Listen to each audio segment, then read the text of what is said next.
회계감사가 또 왜 중요할까? 투자를 만약에 한다고 가정해 봅시다. A 회사가 있고 B 회사가 있어요. 둘 다 신발을 만드는 회사인데 A 회사는 계속 판매량이 꾸준히 증가하고 있고 B 회사는 판매량이 계속 일정하게 유지되고 있어요. 즉 A 회사는 올해는 100개 팔고 내년에는 200개 팔고 내후년에는 300개 팔고 이 회사는 100개, 100개, 100개, 100개 계속 똑같이 팔아요. 어떤 회사 주식 사고 싶어요? 오, 당연한 얘기죠.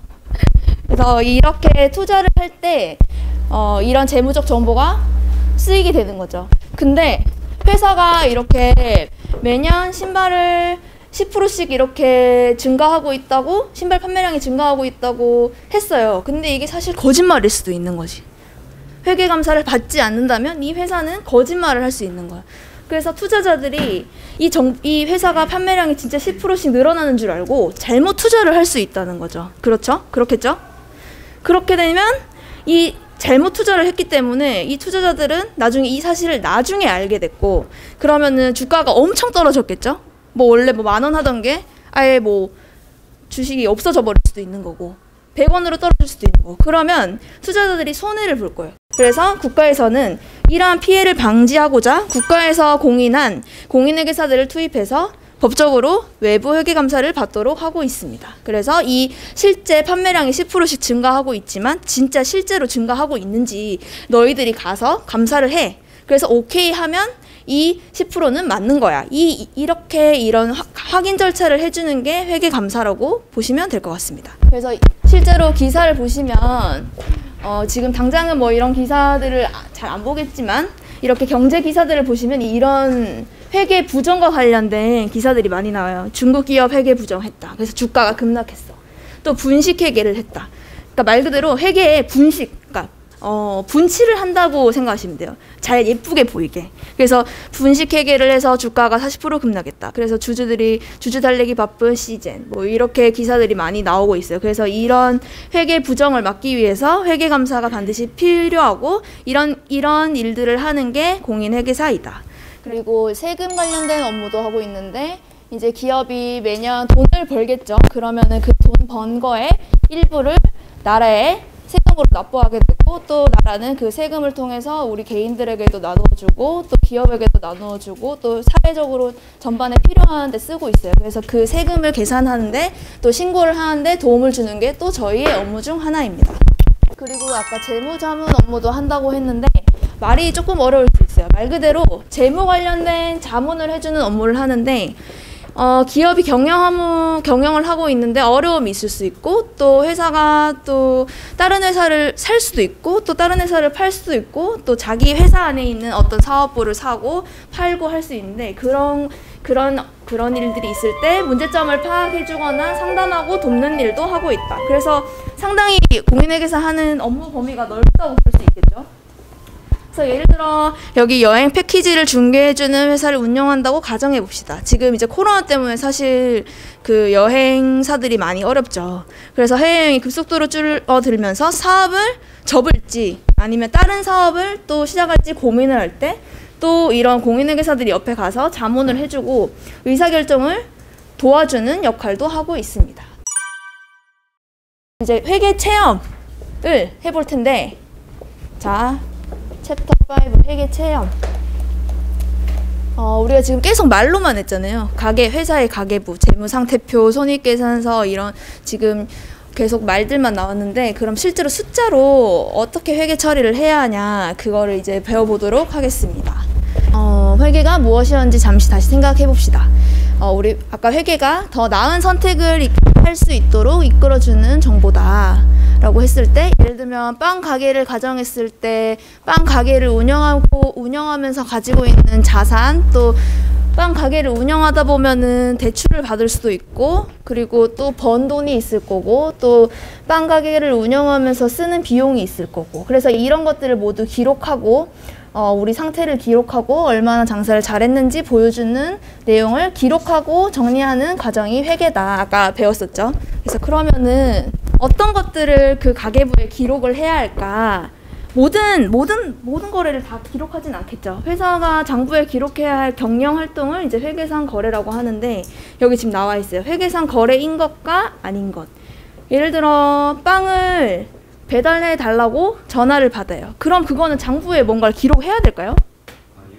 왜 안 해야 될까? 거래가 아니다. 거래가 발생한 것이 자산이나 부채에 대한 여유가 발생한 것이 아니기 때문에. 그렇죠. 빵을 배달하고 단순히 전화를 받았다고 빵을 우리가 판 게 아니에요. 그죠? 빵이 또 빵 가게에서 나가지도 않았어. 그러면 걔는 회계상 거래가 아니다. 그리고 직원을 채용하기로 하고 계약서를 체결했어요. 이거는 거래일까요? 아닙니다. 왜 아니죠? 자산이나 부채에 대한 권리나 의무가 발생한 것이 아니기 때문에. 아, 그렇죠. 직원을 채용하기로 하기만 했지 실제로 직원이 우리 지금 회사에 아직 들어오지도 않았고 내가 직원한테 돈을 주지도 않았어요. 그러면 그것은 회계상 거래가 아니다.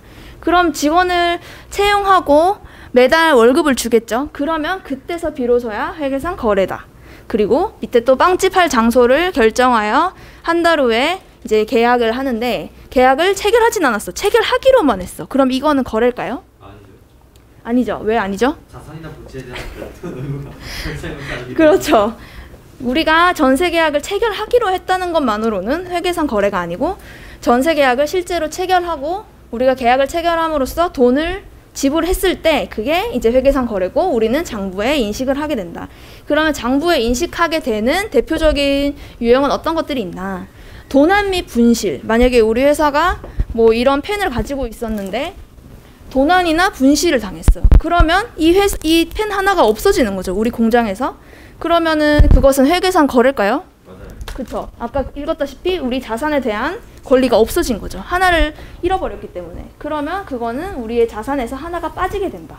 그리고 또 화재나 홍수로 인한 공장의 손실. 이거는 회계상 거래일까요? 네. 왜 그러죠? 손실이 일어났어요. 그렇죠. 우리가 공장을 가지고 있었는데 공장의 일부가 소실됐어. 그러면은 우리 자산이 일부 가치가 줄어든 거죠. 그럼 그런 것들은 또 회계상 거래다. 빵이 잘 팔린다. 이거는 회계상 거래일까요? 맞죠. 그렇죠. 아까 우리 손익계산서 배웠죠. 빵이 잘 팔리면 거기서 우리 제일 처음에 배웠던 매출액이 늘어날 거예요. 그거는 또 회계상 거래다. 그리고 장사가 잘 돼서 은행에서 빌린 돈을 갚는다. 이것도 회계상 거래다. 왜냐면은 장사가 잘 돼서 우리가 아까 부채가 있었는데 부채를 갚았다. 그러면 부채가 줄어드는 효과가 있으니까 그것도 회계상 거래다. 직원 월급을 주기. 아까 직원을 채용하기로 하고 계약서를 체결한 거는 아무런 지금 자산이나 부채에 대한 권리 또는 의무가 발생한 것이 아니고 뭐 돈이 나간 것도 아니기 때문에 아까 회계상 거래가 아니었지만 실제로 직원을 채용했고 월급을 주게 되면 내 현금이 100원이 있었는데 100원을 직원한테 줘야 돼. 그러면 내 자산이 줄어들 거니까 이것도 회계상 거래다. 그리고 전기세, 수도세도 내가 100원 가지고 있었는데 전기세 100원을 내면 내 100원이 없어지는 거기 때문에 얘도 회계상 거래다. 그래서 이렇게 회계상 거래인 것들을 모두 기록하는 것을 분계라고, 이 뒤에 나오지만 분계라고 하고 분계들을 다 합쳐서 만든 게 재무상태표 손익계산서라고 합니다. 그래서 분계는 아까 회계상 거래 아닌 것들이 있었죠. 회계상 거래를 모두 두 개의 짝으로 차변, 대변이라는 걸 쓰는데 차변과 대변을 이용해서 회계상 거래를 기록하는 게 분계라고 한다. 그래서 분계는 회계를 위한 가장 기본적인 거래의 기록이다. 이렇게 보시면 될 것 같습니다. 예를 들면 우리가 매출을 해요. 빵을 하나 팔아. 그러면은 100원에 빵을 팔아. 그러면은 우리한테 뭐가 들어오죠? 빵을 팔면서 돈이 들어오죠. 그죠? 그러면은 현금이 100원 들어올 거고, 그리고 손익계산서상 항목에 매출액이 100원이 늘잖아요. 그러면은 항상 여기 차변, 대변인데 차변과 대변은 같이 따라가요. 차변에는 현금이 100원 들어오고 대변에는 매출이 100원 뜬다. 그래서 현금 100, 매출액 100 이렇게 보여주는 게 분계고, 항상 차변과 대변이 같이 따라다니고 차변과 대변의 금액은 같다. 예를 들어 빵을 1,000원에 받고 현금을 받았다. 그러면 빵을 팔면서 현금이 들어올 거고, 그러면 현금이 들어와요. 그러면 현금 1,000원이 들어왔다고 써. 그리고 현금을 받으면서 우리는 매출이 발생한 거기 때문에 매출 1,000 이렇게 쓰고, 항상 차변과 여기 있는 게 여기 있는 게 대변인데 차변과 대변의 합은 항상 동일하다. 아까 그 우리 분계가 많았잖아요. 차변, 대변이 같은 그 분계들이 다 합쳐져서 아까 우리 제일 처음에 배웠던 재무 상태표를 만들게 되고 또 손익계산서를 만들게 되는 거죠. 자산을 다 모아서 자산 여기다 놓고 부채를 다 모아서 여기 분계들 다 모아서 부채를 여기 놓고 또 자본을 다 모아서 여기 넣는다. 그래서 회사 12월 31일 기준에 회사의 재무 상태가 얼마냐, 자산이 얼마고 부채가 얼마고 자본이 얼마다를 보여주는 표가 재무 상태표다. 그래서 재무 상태표 예시. 그래서 보통 이제 이 앞단의 그 과정들을 다 거치면 재무 상태표가 만들어지는데 실제 회사의 재무 상태표는 이런 형태를 띠고 있습니다. 그래서 우리는 공인회계사는 가서 이거를 검증하는 작업을 한다라고 보시면 될 것 같습니다. 그래서 손익계산서도 아까 우리 계속 배웠죠. 분계에 있는 손익 항목들을 다 합쳐서 매출액은 여기에 다 넣고 비용은 여기에 다 넣고 얘는 이제 매출한 거, 빵 팔아서 번 매출 이런 것들 여기 다 넣고 비용은 아까 전기세, 수도세, 종업원 급여 뭐 이런 것들을 다 비용을 넣고 그래서 만든 표를 손익계산서라고 한다. 그래서 우리 회계 1월 1일부터 12월 31일까지 회사가 얼마나 돈을 벌었는지를 보여주는 표이다 라고 보시면 될 것 같습니다. 그래서 회계감사는 이런 재무상태표나 손익계산서가 맞게 작성됐는지 검토하고 확인해주는 절차를 우리는 하고 있고 네. 궁금한 거 있을까요 혹시? 친구 회계사 왜 했냐고요?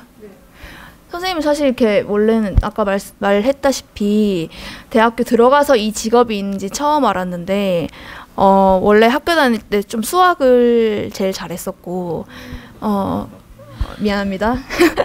수학 그래도 숫자를 많이 봐야 되는 물론 글도 많이 보지만 숫자를 매일 보는 직업이다 보니까 좀 숫자에 친숙해야 이 직업이 또 잘 맞을 것 같다고 생각이 들었고 그래서 제일 나한테 뭐가 제일 잘 맞을까 생각하다가 했는데 운 좋게도 잘 또 일을 하고 있죠. 잘 맞게.